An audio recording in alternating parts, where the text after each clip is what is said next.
சகோதரர்கள், மௌத்தை பயந்து கொள்ளுங்கள். ஒரே ஒரு வசனம் உங்களுக்கு ஞாபகப்படுத்தி முடித்துக் கொள்கிறேன். அல்லாஹ் சொல்லுகிறான், இன்னா நஹ்னு நுஹ்யில் மௌதா வ நக்துபு மா கத்தமு வ ஆதாரஹும்.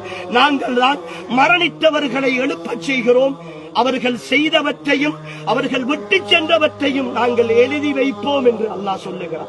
முகநூலில் நீங்கள் பதிவு செய்துவிட்டு யாரோ ஒருத்தனை பற்றி அவதூறு எழுதிவிட்டு அரசியலின் பெயரால் நையாண்டி செய்துவிட்டு மீம்ஸுகள் கிரியேட் பண்ணிவிட்டு ரீல்ஸுகள் போட்டுவிட்டு இசைகளையும் சினிமாக்களையும் போட்டு நீங்கள் கேவலப்படுத்திவிட்டு இந்த கபருக்குள் வந்தால் உங்களுடைய முகநூல் இருக்கிற காலம் எல்லாம், அதை படிக்கிறவர்கள் படிக்கிற காலம் எல்லாம், அது தொடர்ந்து வருகிற காலம் எல்லாம் இந்த கபருக்குள் வேதனை செய்யப்பட்டுக் கொண்டே இருப்பீர்கள், தண்டிக்கப்பட்டுக் கொண்டே இருப்பீர்கள். அல்லாஹுடைய விஷயத்தில் விளையாடாதீர்கள், அல்லாஹுடைய விஷயத்தில் விளையாடாதீர்கள். அவன் ரப்புல் ஆலமீன், அவன் ரப்புல் ஆலமீன். அவன் எப்படி அருளாளனோ அந்த அளவு ரோஷக்காரன் அவன். அவன் பிடித்தால் தாங்க முடியாது. என் சகோதரர்களே, அல்லாஹுவை பயந்து கொள்ளுங்கள். இந்த மௌத்தையும் நினைத்து பாருங்கள். இதோ எங்களோடு வாழ்ந்த ஒரு சகோதரர்